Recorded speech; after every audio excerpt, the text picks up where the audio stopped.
Hello guys, कैसे हैं आप लोग। आपका स्वागत है हमारे class 2 of the Reserve Bank of India master circular. दोस्तों, according to latest pattern of the IBSPO, हमने गाइस ये चेंजेस किए हैं। तो आपके लिए हम डेली बेसिस पर लेके आ रहे हैं रिजर्व बैंक ऑफ इंडिया का मास्टर सर्कुलर। ये हमारी क्लास 2 है। अगर आपने क्लास 1 नहीं देखी है दोस्तों, तो आपको इसी चैनल पे वीडियो ऑप्शन में मिल जाए। क्लास हमारी कल क्लास हमारी हुई थी, क्लास 1 या क्लास 2 है दोस्तों। तो आज हम क्या बात करेंगे, रिजर्व बैंक ऑफ इंडिया का मास्टर सर्कुलर जो कि आया है on the agency commission. On the agency commission, ध्यान से पढ़िएगा। हाँ, टॉपिक क्या है हमारा, देखिए। सो गाइस, सबसे पहले हम बात करेंगे इंट्रोडक्शन की। तो ये टॉपिक का इंट्रोडक्शन है।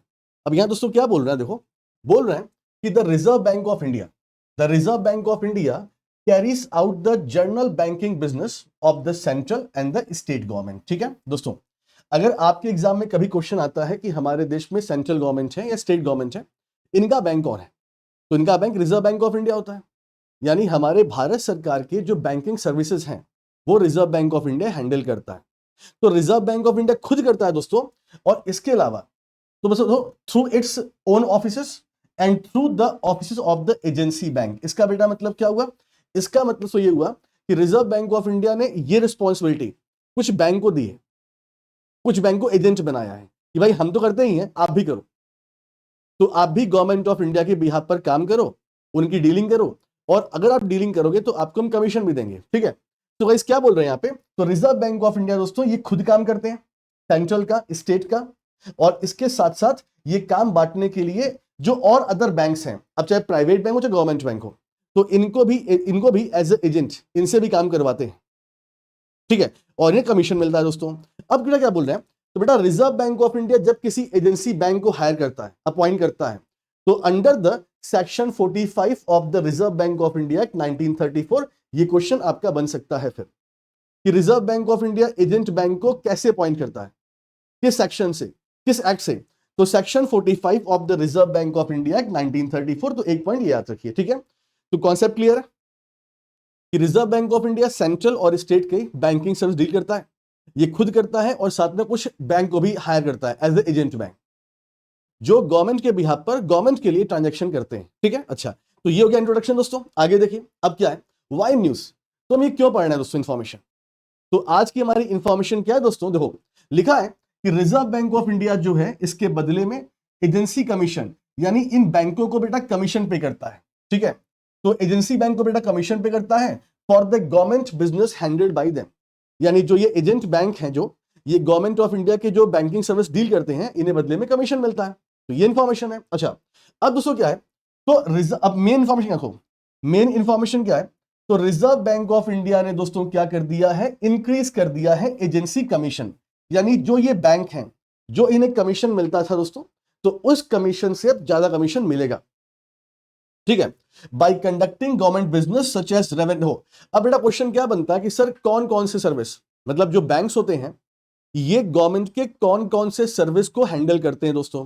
तो बेटा पहला क्या लिखा है, तो बेटा पहला लिखा है कि सच एज पहला revenue receipt and the payment. इसका मतलब गाइस क्या हुआ, जैसे फॉर एग्जांपल दोस्तों टैक्स की बात कर, दोस्तों मैं गवर्नमेंट को टैक्स पे करता हूं, बट कैसे पे करता हूं, तो बेटा मैं गवर्नमेंट को टैक्स पे करता हूं, जीएसटी भी एंड इनकम टैक्स भी, through the axis bank website. यानी कि इस एक्सिस बैंक का यूज करके मैं सरकार को टैक्स पे कर रहा हूं। यानी सरकार तक जो मेरा पैसा पहुंच रहा है दोस्तों, वो पहुंच रहा है थ्रू एक्सिस बैंक पहुंच रहा है। तो बेटा जो टैक्स की हम बात कर रहे हैं, इनकम टैक्स हो गया, जीएसटी हो गया दोस्तों, जितने भी टैक्स हैं, तो बेटा ये क्या बोल रहे हैं कि revenue receipt such as and payment. इसका बेटा मतलब क्या हुआ, तो बेटा कहने का मतलब क्या हुआ कि सरकार की रेवेन्यू, यानी जो मैं टैक्स पे कर रहा हूं बेटा वो पेमेंट। इसका मतलब क्या दोस्तों हुआ, इसका बेटा मतलब हो गया फॉर एग्जांपल दोस्तों, जैसे आपने कोई स्कॉलरशिप का फॉर्म भरा है ना गाइस, जैसे दोस्तों मुझे मिला हुआ था, तो बेटा मैंने एक बार अपने जब पढ़ाई में कर रहा था, तो मैंने स्टेट गवर्नमेंट की स्कीम में अप्लाई किया था स्कॉलरशिप की। तो बेटा मुझे स्टेट गवर्नमेंट से पैसे मिले थे, मेरे अकाउंट में मिले दोस्तों, मिले थे, और मेरा account central bank of India था।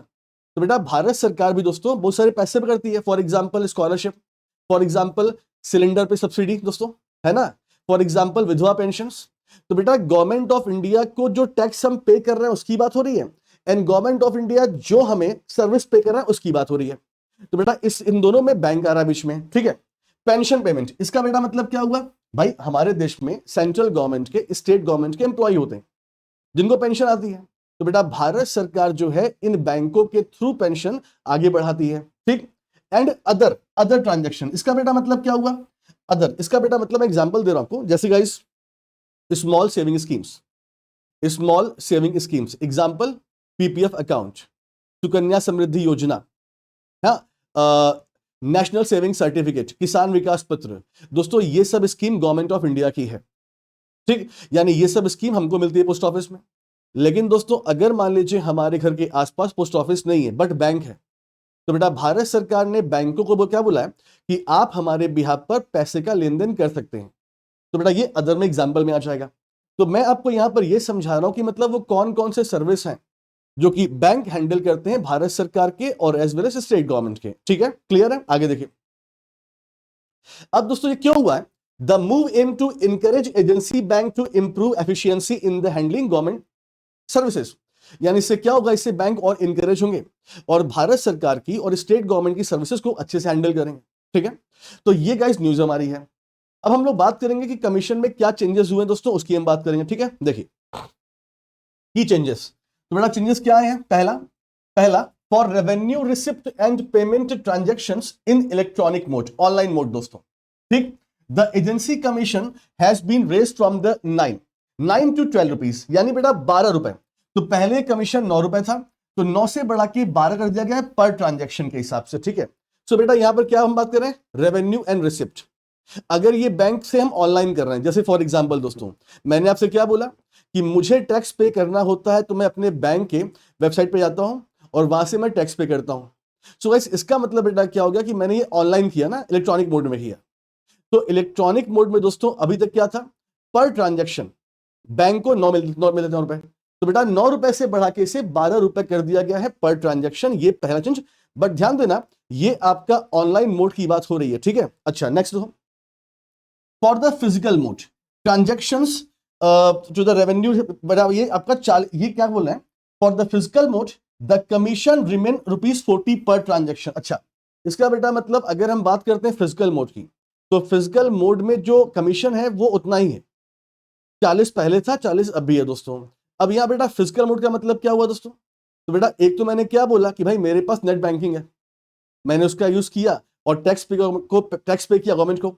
अब बेटा मान लो मेरे पास नेट बैंकिंग नहीं है, मैं गांव से बिलोंग करता हूं, वहां पे नेट ठीक से नहीं आता है या मैं उतना पढ़ा लिखा नहीं हूं दोस्तों, ठीक। अब मुझे अपना टैक्स पे करना है, तो बेटा बैंक की ब्रांच में जाकर भी वहां पे चालान फॉर्म होता है, तो उसके थ्रू भी दोस्तों अपना टैक्स आप पे कर सकते हैं ऑफलाइन फॉर्मेट में।